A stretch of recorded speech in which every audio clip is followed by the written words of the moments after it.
Imagine this.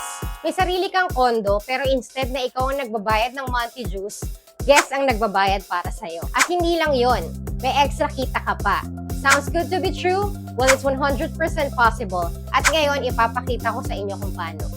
Alam mo ba na ang Airbnb rental business ay isa sa pinaka-lucrative na paraan para kumita ng passive income? Instead na long-term rentals na fix ang kita, sa Airbnb, pwede kang mag-charge ng mas mataas or per night. Lalo na kung nasa prime locations ka like Parañaque, Makati, or Manila. Perfecto lalo na ngayon na ang daming tourists ulit after ng pandemic. Game numbers naman tayo.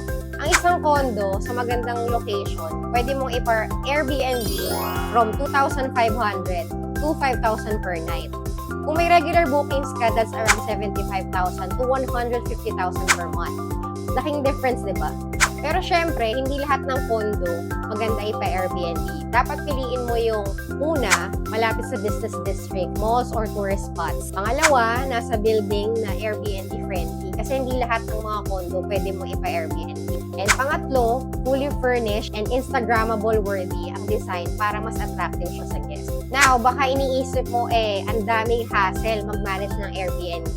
Don't worry kasi pwede mo na itong i-automate. Like first, pwede kang mag-setup ng self-check-in gamit ang smart lock. Pangalawa, automated messaging para hindi mo na kailangan mag-reply isa-isa. Pangatlo, mag-hire ng cleaning service para di mo na kailangan maglinis after ng bawat guest. Siyempre, hindi mawawala ang challenges. Pero don't worry, may mga solusyon para dyan. Una, condo restrictions.